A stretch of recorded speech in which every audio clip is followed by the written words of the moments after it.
Glória a Deus. Eu quero compartilhar uma palavra com você e também um pouco do que o Pio ministrou na quinta-feira à noite.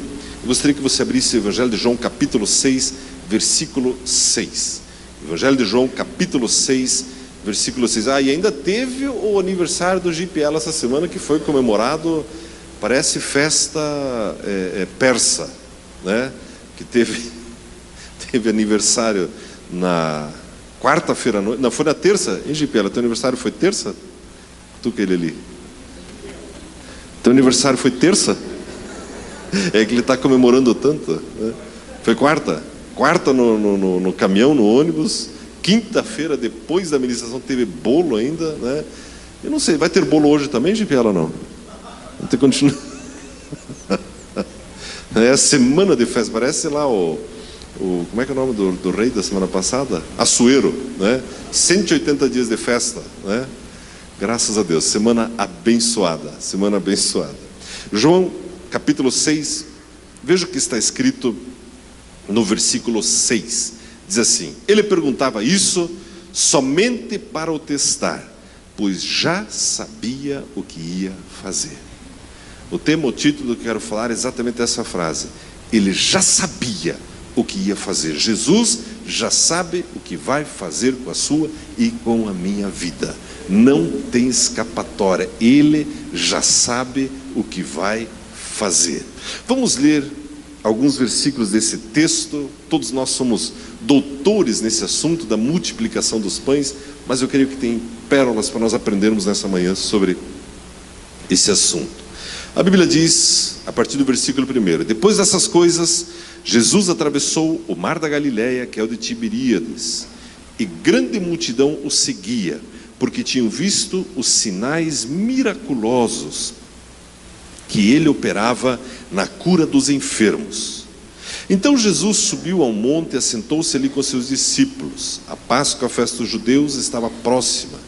Jesus, erguendo os olhos e vendo uma grande multidão que se aproximava, disse a Filipe: onde compraremos pão para toda essa gente comer? Ele perguntava isso somente para o testar, pois já sabia o que ia fazer.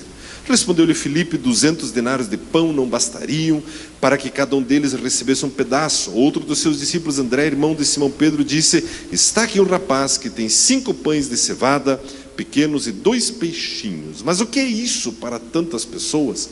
Disse Jesus: mandai o povo assentar-se. Havia muita grama naquele lugar, e assentaram os homens em número de quase 5.000. Então Jesus tomou os pães, deu graças e repartiu-os com os que estavam sentados, e fez o mesmo com os peixes. Quando estavam saciados, ele disse aos discípulos: recolhei os pedaços que sobraram, para que nada se perca. Recolheram-nos e encheram 12 cestos de pedaços dos 5 pães de cevada que sobraram aos que haviam comido. Até aqui a nossa leitura. Amados, esse é uma experiência tão extraordinária, tem tanto ensino para você e para mim, e tem tanto a ver com o nosso dia a dia. E eu gostaria de trazer alguns desses princípios para você nessa manhã. Eu creio que o próprio testemunho que nós já ouvimos nessa manhã, ele fala sobre isso também, acerca da provisão divina, a provisão de Deus. Gostei do que a irmã falou, né? Eu aprendi que Deus, ele provê a partir de si mesmo para nós. Irmãos, ainda como nossa introdução, se eu perguntar para você aqui, se eu perguntar assim: você está precisando de uma grana? Ah, pastor, eu estou. Olha, se eu tivesse R$1 milhão, estava tudo resolvido, pastor. Se eu tivesse 10 milhões de reais, estava tudo resolvido. Se eu tivesse... Você já pensou nesses números ou não? Você já fez conta desse tipo ou não?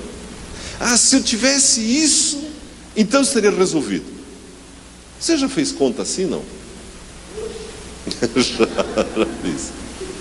Pois estou aqui para dizer, em nome de Jesus, para você: não é assim que Deus vai te responder. Esse texto nos mostra isso.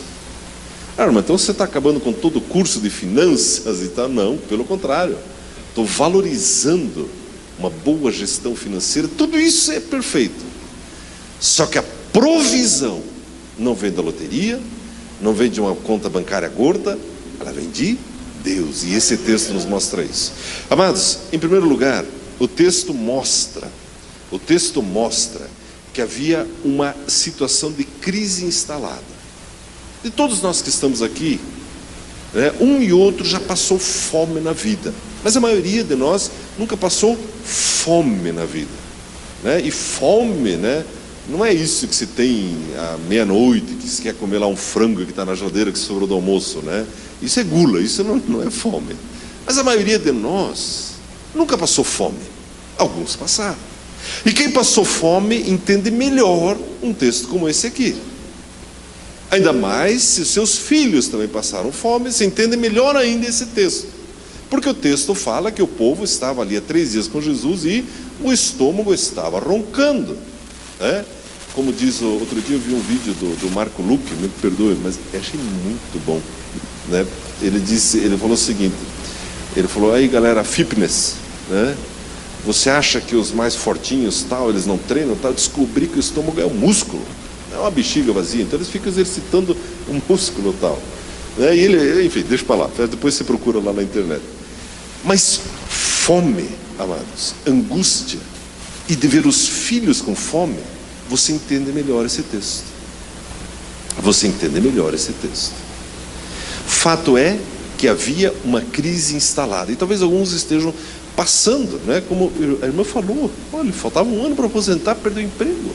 Isso não é uma coisa qualquer, não é uma coisa simples, ainda mais que tem filhos envolvidos, tem esposa, tem tantas coisas, e você conversa com um, conversa com o outro, uma crise se instalou, e a primeira coisa que nós fazemos são contas. Não, então eu vou fazer isso, então eu vou fazer aquilo, então eu vou fazer aquilo outro, que foi a primeira coisa que os discípulos fizeram. Primeira coisa, como é que eles sabiam que tinha 200 denários? Porque eles foram lá no Judas, que era o tesoureiro. Judas, quanto de grana que nós temos aí? Junta tudo, pega o que está no Bradesco, o que está no Sicredi, junta tudo, pega lá, vamos, o que tem? Tem 200. Aí, vezes 5.000 homens, não vai dar, não dá. Não vai dar. Você já fez conta na tua empresa, na tua casa? Olhou, passou a régua e não vai dar? Já não aconteceu? Aliás, a maioria das pessoas não vive assim todo mês. Não importa quanto entra, não vai dar. A mesma coisa que acontece conosco hoje em dia aconteceu naquele dia. Só que Jesus perguntou para Felipe, como é que nós vamos resolver? Porque estava testando, estava formando Felipe, estava ensinando Felipe. Ou você fica preso ao mundo, às coisas materiais, e tenta resolver por aqui, ou você passa para um outro nível, que é o nível da dependência do teu Deus provedor. Irmãos, o que nós estamos vivendo como nação brasileira, todo esse momento de crise, você vê aqui e ali pessoas sendo demitidas, empresas fechando, enfim, tanta coisa, falando como nação. Isso atinge a todos nós, não é verdade? Você que vendia X, hoje vende X menos Y, porque a crise está aí. E de certa forma há um benefício nisso, porque leva os cristãos a voltarem mais os olhos para a Bíblia. Leva os cristãos a voltarem mais os olhos para a Bíblia.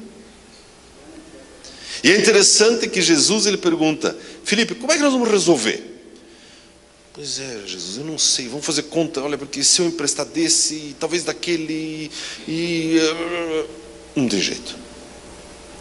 É a segunda parede, a primeira não vai dar, e a segunda parede é, não tem jeito. Você já bateu nessa parede? Uma vez eu ministrei essa palavra lá na outra igreja, Você já chegou, bateu numa parede, assim, como é que eu vou subir isso aqui? Se eu puxar aqui, melhor não, a Verinha vai ficar brava. Então, como é que eu vou fazer? Como é que eu faço? Como é que eu saio desse lugar? Amados, e aí nós vemos que se você e eu tentarmos viver a nossa vida baseados em soluções terrenas, será tristeza, angústia e frustração. Mas se eu começo a olhar para Deus e ver Deus como meu Deus provedor, começa a verdadeira vida cristã. Amados, há momentos na vida que você não tem mais absolutamente a não ser uma palavra. O que foi entregue para essas pessoas aqui na frente agora? O que foi entregue para você, a não ser uma coisa? A palavra. A palavra. É o que você tem. Eu poderia chegar aqui, né, juntar, pessoal, aqui, 1 milhão para você, 1 milhão para você. Não poderia, mas poderia. Vamos dizer que eu pudesse, né? 1 milhão para você, 100 mil para você. Ia resolver? Não. Não ia resolver. Tá, o que eu faço com isso? Não resolve o meu problema. Não resolve o meu problema. O que resolve o seu problema? A palavra de Deus. Porque Ele é o provedor. Aí você pega a palavra de Deus, você mistura a fé nela, você inclina seu coração para crer na palavra de Deus, e os resultados começam a acontecer, irmãos. Não é impressionante? A Bíblia diz, João 6, versículo 5 e 6. Jesus, erguendo os olhos e vendo uma grande multidão que se aproximava, disse a Filipe: onde compraremos pão para toda essa gente comer? Ele perguntava isso somente para o testar, pois já sabia o que ia fazer. Irmão, registre na tua vida essa frase. Jesus já sabe o que vai fazer. Pastor, mas amanhã eu tenho que pagar. Jesus já sabe o que vai fazer. Pastor, mas vão levar meus filhos escravos. Jesus já sabe o que vai fazer. Ele sabe. Pense comigo. Há 5 anos atrás, você imaginou que estaria nesse lugar? Não. Mas Jesus já sabia que você estaria. Já sabia. Há 20 anos atrás, você achou que teria casado com essa mulher maravilhosa? Não. Jesus já sabia o que ia fazer. Você achou há 20 anos atrás que teria esses filhos que você tem? Não. Jesus já sabia o que você ia fazer. Não é interessante? Parece que Ele tem o controle. Tem o controle. E Jesus já sabe onde você vai estar daqui a 6 meses, daqui a 1 ano. Comece a olhar para Ele. Jesus, a minha dependência é do Senhor. É interessante nós vermos, amados, que Filipe lhe responde ao nível da alma, né? 200 denários de pão não bastariam, não vai dar. E alguém ainda diz, né, André diz: mas tem um garoto aqui com meia dúzia de pãozinho. Mas aqueles pãezinhos seriam suficientes para alimentar Jesus e os discípulos. Seria o suficiente, não seria? 5 pães, 2 peixes, bem fritinho, 12 lá, tal, sei lá. Vamos supor que fosse uma tilápia meio gordinha assim, né? E um pão meio feito pela Oma, né? Então, um pãozão tal. Beleza, vamos. Só que Jesus, Ele leva os discípulos a olharem para a multidão. Lembra que semana passada nós conversamos sobre isso, sobre Esther? Onde ela olha o povo. Você quer desfrutar de todas as bênçãos de Deus? Você já é um abençoado. Mas comece a estender a sua mão ao próximo. Comece a estender a sua mão ao próximo. E Jesus leva os discípulos a verem isso. Irmãos, perceba. Essa semana eu tive algumas experiências muito interessantes também. Ontem, aliás, estava dando uma caminhada e aí tinha um rapaz assim no carrinho dele com o cachorro. E eu olhei assim para ele sábado à tarde e falei: Deus, tem misericórdia. Deus falou: é você que tem que ter misericórdia, não sou eu. Eu já tive. Vai lá e faça o serviço, tá bom, Deus? Então, e aí cheguei lá. Já aconteceu com você, não? Você dá uma de santo: Deus, tem misericórdia. E Deus: é você que tem que ter misericórdia dele. Eu já tive. Com você já aconteceu, Gerson. Aí me aproximei do rapaz ali, comecei a conversar com ele, separei um dinheirinho para tomar um café. E o cachorro dele pulou em mim ali. Mas sempre leva pior, né? Com um pastor alemão, não tem jeito. Aí comecei, e ele já assim ficou com o rosto contrito, perguntou: o que aconteceu? Ele falou: não vou esconder, são as drogas. Aí ele abriu o sorriso assim, tudo quebrado, já há 30 anos. Onde você mora? Moro na rua. E tua família? Araucária. Isso e aquilo. E eu comecei a ministrar Jesus para ele. Irmãos, o que nós temos? A palavra. É a palavra. Os meus 5 pães e 2 peixinhos é a palavra. Aí eu orei com ele. As pessoas passam, ficam olhando assim, né? Confessou Jesus e falou: obrigado, pastor, obrigado, muito obrigado. Obrigado, pastor. Aí fui adiante, aí tinha 2 lá numa praça assim. Eu vi só de olho assim, falei: Deus, tudo bem, estou atento, Deus. Aí um deles me disse assim: boa tarde. Eu falei: boa tarde, e parei. Ele ficou olhando assim. Ele perguntou: tudo bem? Eu falei: tudo bem. E você, tudo bem? Estamos aí, se virando, tomando cigarros, tomando cerveja. Estamos aí, é difícil, estamos na luta. Aí comecei a falar para ele, comecei a falar de Jesus. Ele falou, não, é isso mesmo, eu concordo com o senhor. Eu perguntei, você vai a uma igreja? Vou. Ah, é? Qual igreja? Na aba. Ah, você vai na aba? Aham. Vou na aba, eu e ele, vamos na aba, todo domingo. Ah, mas eu pensei, deixa eu ver se... E quem que é o pastor lá? Pio Francisco de Carvalho. É verdade. Eu vou. Não, e ele prega muito bem. E o cara fumando cigarro. Prega mesmo, eu falei. Mas quem que está tendo lá? O irmão Evaldo, presbítero Evaldo. Ele falou, é verdade. E conheço também o pastor Cassiano. Você está por dentro mesmo, né? Daí conversei ali, e ficamos ali e tal. Quando terminou a minha conversa com ele, eu falei que era pastor daqui, e ficou me olhando, nunca te vi na vida, né? Não tem problema, mas eu conheço Deus também, né? O pessoal está trabalhando lá. Daí ele tirou o chapéuzinho, ó, obrigado por conversar comigo. Ninguém para. Eu falei, como que eu ia deixar de conversar com um ser que Jesus morreu por ele? Bom, virou um Pentecoste ali, né? Irmãos, vocês e eu às vezes estamos tão envolvidos na nossa realidade, no nosso problema. E Jesus diz, ei, como é que você vai alimentar eles? Não, Jesus, mas eu tenho que comer primeiro. Ele, não. Eles, como é que você vai alimentar eles? Não, mas, Jesus, só um sanduichinho basta. Cenzão resolve. Não. Eles. Irmãos, esse ano, com a graça de Deus, você vai virar um contumaz evangelista. Você vai trazer gente de todo jeito, de todo tipo, vai trazer arrastar do jeito que for. Não, pastor, eu rejeito essa palavra. Não adianta, vai virar do mesmo jeito. Só que Jesus estava testando Felipe. Ele já sabia. Jesus já viu os 12 cestos de pães cheios, todo mundo ali com a barriguinha cheia, o peixinho nadando dentro da barriga das pessoas. Jesus já via isso. Só que todo mundo está vendo só escassez. Irmãos, Jesus já sabe o que vai fazer na tua vida, no teu comércio, no teu negócio. Ele já sabe. Eu estava conversando com o pastor Márcio outro dia, orando ali na construção deles, da vida plena, e uma hora ele me olhou assim, Arno, ficou meio grande esse negócio.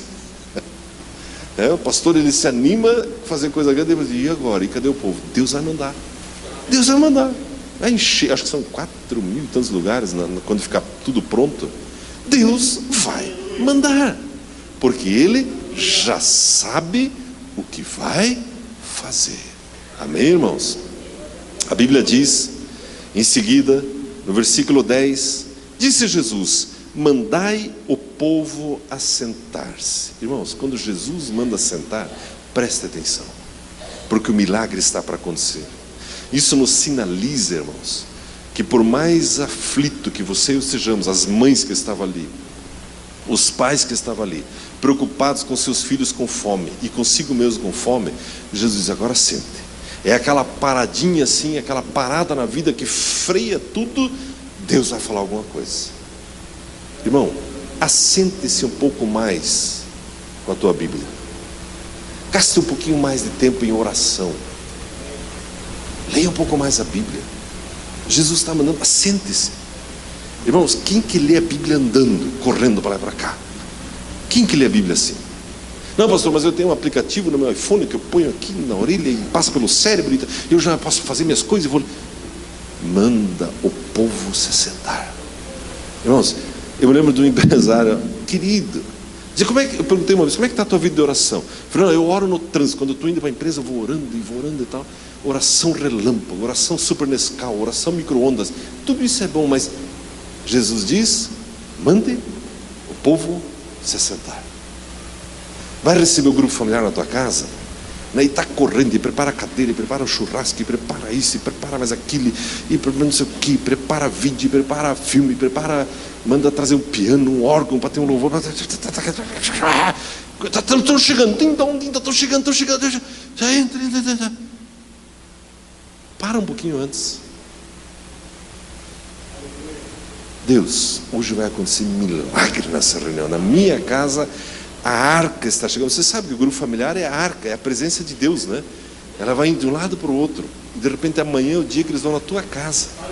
Dá aquela paradinha, né? Satanás, hoje você perdeu. Espírito Santo, sopra sobre essa casa. A hora que o pessoal entrar na tua casa já, o que aconteceu aqui? O que aconteceu aqui? Amém, irmãos? Jesus diz: mande o povo se assentar. E Jesus, a Bíblia diz que havia muita grama naquele lugar. Jesus, ele não vai mandar você sentar em espinhos. Por isso que penitência não é de Deus. Sabia disso? Vou subir uma escada de joelho, não sei. Isso não é de Deus. Ele manda sentar aonde tem muita grama. É fofinho, é gostoso, né? Dá para ver o pessoal ali, as mães ali esticando aquela toalhinha xadrez, vermelhinha e branca, azulzinha e branca. Senta, senta aqui, porque agora vai acontecer um milagre. Mas cadê a comida, mãe? Vai vir a comida. Mas aonde? Então, o estômagozinho está roncando. Eu não tenho um miojo aí, mãe. Não, Deus vai fazer um milagre. E eu declaro que sobre a tua casa o mesmo nível de milagre acontece. O mesmo nível. Sobre a tua empresa, teus negócios, tuas finanças. De repente é tanta fartura que você mal sabe como administrar. Eu quero caminhar para a segunda parte, mas eu gosto quando o Pio ele ilustra essa multiplicação dos pães, né? Um rema, uma revelação que Deus deu para ele, que esse pão ele se multiplicou na mão dos discípulos, e faz muito sentido. Imagine se multiplicasse tudo na mão de Jesus, ele ia ser sufocado pelos pães, né? Ora, é uma montanha de pão, né? Nós temos um padeiro aqui, irmão, tem panificadora, tem ali, tem o Gerson também está ali, a Rosana, para alimentar 5.000 pessoas. Vamos fazer uma conta aqui. Mais mulheres e crianças, são 10.000 pessoas, mais ou menos. Daí uns 15, vamos dizer 10.000. Quanto pão uma pessoa consegue comer de uma vez? Uns 3. Você está com fome, 3. 3 broas, né? 3 pães. Quanto pesa um pão? 50 gramas. Então 150 gramas vezes 10.000 pessoas, 1,5 toneladas mais ou menos? Ou 15 toneladas? De um jeito e do outro, é muito pão, né? Se Jesus multiplicasse na mão deles, teria coberto por quase 2 toneladas de pães. Uma boa purificadora faz quantos pães por dia? 5.000. Ali seriam quantos então? Seriam 10.000 pessoas, vezes 3 seriam 30.000 pães. Uma semana de trabalho fazendo pão sem parar. Milagre de Jesus. Fora o peixe. Nós temos cadê a esposa do Gustavo? Ali, né? Seu pai que vende peixe, não é? Então 2 peixes para 10.000 pessoas. Aliás, peixe para 10.000 pessoas. Quanto come de peixe uma pessoa? 300 gramas? Vezes 10.000? 3 toneladas. É peixe. Nem a pesca da tainha lá em Bombinhas dá isso, né? Já viram lá que eles tiram? Enfim. O milagre, irmãos, aconteceu na mão dos discípulos, a hora que eles foram distribuindo. Ali aconteceu o milagre. O pão foi multiplicando, e o peixe foi aparecendo peixe. Se fosse tudo em Jesus, na mão dele, ele teria coberto por toneladas de pães e peixes. Sabe o que isso significa? Que o milagre acontece através da sua vida. Deus, ele fala direto com você. Não, mas pastor, eu preciso que o senhor fique 24 horas orando lá na minha empresa, daí o milagre vai acontecer. Não, irmãos, é você que ora e o milagre acontece com você. Tem pastor que não gosta disso, tem pastor que gosta de criar dependências. Não, é você e Jesus. Aí ele ora, agradece, entrega para você o milagre, e você começa a distribuir, e aquilo vai multiplicando, vai crescendo, vai acontecendo, e o milagre vai acontecendo. É interessante, irmãos, que a Bíblia diz no versículo 12, daí eu quero passar para a segunda e última parte do que eu quero falar. Quando estavam saciados, ele disse aos discípulos: recolhei os pedaços que sobraram, para que nada se perca. Irmãos, por que os discípulos distribuíram e por que eles recolheram o pão? Por uma razão, que é o segundo ponto que eu quero falar, e o Fernando falou um pouco sobre isso na hora da oferta. Porque eles consideravam Jesus maior do que eles, e porque eles consideravam o seu próximo maior do que eles. Se você não considera o teu próximo maior do que você, você não serve o teu próximo, né? Você viu as fotos ali do Jesus é Mais. Se você não considerar cada um daqueles caminhoneiros, cada pessoa ali da vila, se você não considerá-la maior do que você, você nunca vai servir essas pessoas. Se você não considerar essa pessoa do teu lado maior do que você, você jamais abençoará essa vida. Veja o que a Bíblia diz. Eu quero ler 2 textos ainda com você. Dois textos. Veja o que a Bíblia diz em Hebreus, aliás, em Hebreus capítulo 7, a partir do versículo 1. Hebreus capítulo 7, versículo 1. Então, primeiro, viva na dimensão espiritual, né? Tenha expectativa do milagre da parte do Senhor Jesus. Em segundo lugar, veja o que a Bíblia diz em Hebreus capítulo 7. Esse Melquisedeque, rei de Salém, sacerdote do Deus Altíssimo, que saiu ao encontro de Abraão quando esse regressava da matança dos reis e o abençoou, para quem Abraão separou o dízimo de tudo. Primeiramente se interpreta rei de justiça, depois também é rei de Salém, ou seja, rei de paz, sem pai, sem mãe, sem genealogia, não tendo princípio de dias nem fim de vida, mas sendo feito semelhante ao Filho de Deus, permanece sacerdote para sempre. Considerai quão grande era esse a quem até o patriarca Abraão deu o dízimo tirado dos despojos. E os que dentre os filhos de Levi recebem o sacerdócio têm ordem, segundo a lei, de tomar o dízimo do povo, isto é, de seus irmãos, ainda que esses sejam descendentes de Abraão. Aquele, porém, cuja genealogia não é contada entre eles, tomou dízimos de Abraão e abençoou o que tinha as promessas. Ora, sem contradição alguma, o menor é abençoado pelo maior. O que é isso que você leu? Melquisedeque era um homem, mas acima disso ele era o propósito de Deus. A Bíblia diz, sem pai, sem mãe, sem genealogia, rei de paz, e Abraão deu dízimos para ele, e Melquisedeque abençoou Abraão. A Bíblia está dizendo, o maior, aliás, o menor, ele é abençoado pelo maior. É assim que funciona. Abraão, no entanto, tinha as promessas. Abraão era um cara da Bíblia, mas ele vê esse Melquisedeque e diz, eu vou honrar você. Era o propósito de Deus. Irmãos, o dia que nós entendermos e começarmos a praticar isso, que quando eu dizimo, por exemplo, eu estou honrando a Deus, e quando deixo de dizimar, eu estou desonrando a Deus, eu estou dizendo, Deus, eu não lhe considero maior do que mim mesmo. Muda a nossa vida.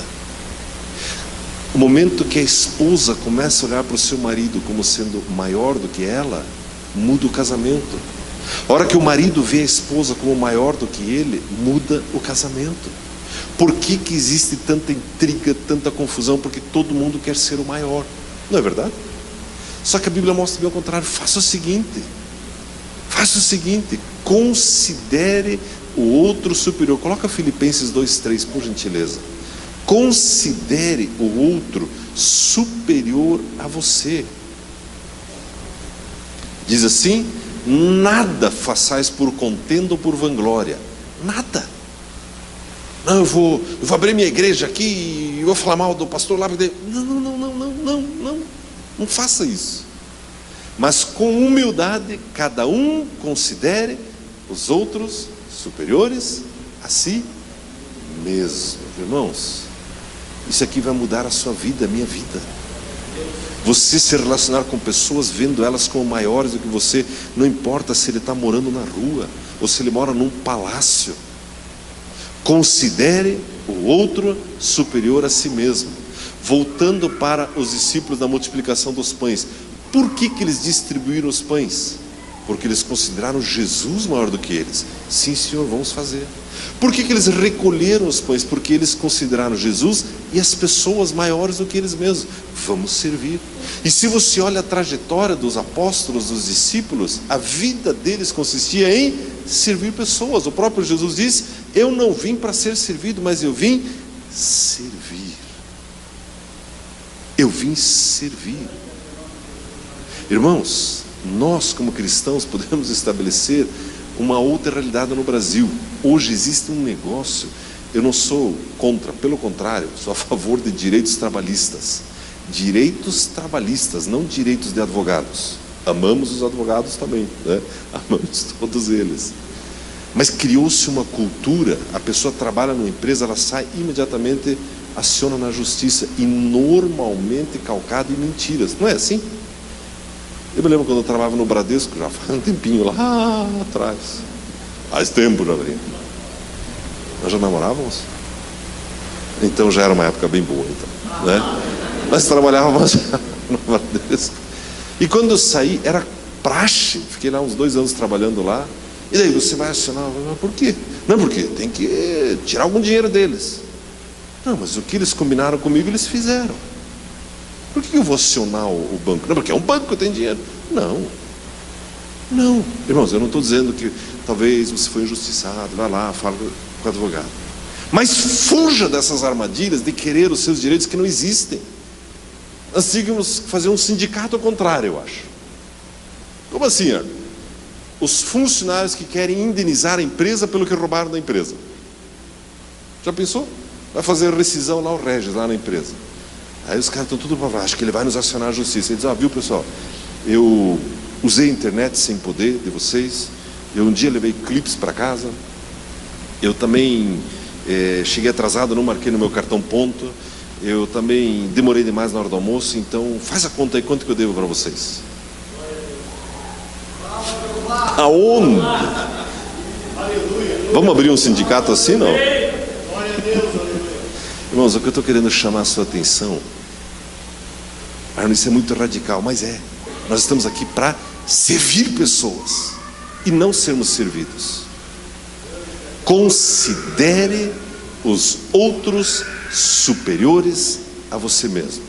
E isso levou os discípulos a experimentarem, estarem lá, verem a experiência da multiplicação dos pães, de ver as pessoas saciadas, de ver as pessoas atendidas, de ter ali, recolher todos aqueles cestos. E a mesma coisa acontece na sua vida, na sua casa também. Amém, amados? Você recebe essa palavra? Eu quero convidá-la a ficar em pé, por gentileza.